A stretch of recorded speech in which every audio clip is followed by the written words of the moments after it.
நான் உன் நடுவில் இருக்கிறேன். அவர் வல்லமை உள்ள தேவன், அவர் ரட்சிக்கக்கூடிய தேவன், அவர் உன் பேரில் சந்தோஷமாய் மகிழ்ந்து தம்முடைய அன்பின் நிமித்தம் அமர்ந்திருக்கக்கூடிய தேவன். அவர் உன் பேரில் கம்பீரமாய் களி கூர்ந்து கொண்டிருக்கிறார். என் பிள்ளைகளுடைய வாழ்க்கையில் நான் போய் அமர்ந்து கொள்வேனே, ஆனால் அந்த குடும்பம் கம்பீரமாய் மகிழ்ந்து களி கூறும். ஒரு கம்பீரத்தின் ஆனந்த சத்தம் அந்த குடும்பத்தில் வெளிப்படும். நான் அந்த குடும்பத்தில் தங்கி தாபரிப்பேன். நான் உங்கள் குடும்பத்தில் வரும்போது உன்னுடைய ஆக்கினைகள் எல்லாம் அகற்றப்படும்.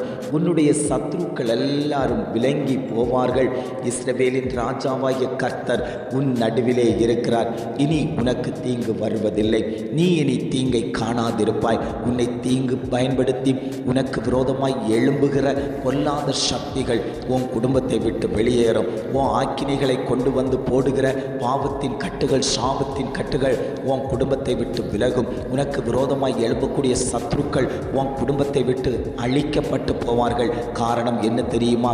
இஸ்ரவேலின் ராஜாவாகிய கர்த்தர் உன் நடுவில் வாசமாய் இருக்கிறார். அவர் வாசம் பண்ணும்போது அந்த கிரியைகள் எல்லாம் அழிக்கப்பட்டு கம்பீர சத்தத்தோடு, கம்பீர முழக்கத்தோடு, கம்பீர ஆனந்த களிப்பாய் நீ தேவனை துதித்து மகிழ்ந்து பாடக்கூடிய அந்த நாட்கள் வரப்போகிறது.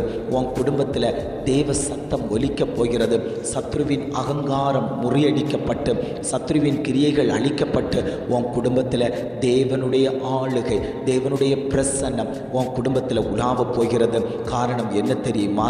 இஸ்ரவேலின் ராஜாவாகிய கர்த்தர் உன் நடுவில் இருக்கிறார். உன் குடும்பத்தின் நடுவில் இருக்கிறார். உன் பிள்ளைகள் நடுவில் இருக்கிறார். நீ போகும்போது வரும்போது அவர் உன் பக்கத்தில் உனக்கு துணையாய் அவர் வந்து கொண்டிருக்கிறார். நீ பயந்து கொண்டிருக்கக்கூடிய காரியத்தில் கர்த்தர் உனக்கு ஜெயத்தை தருவதற்கு உன் பக்கத்தில் உலாவிக் கொண்டிருக்கிறார்.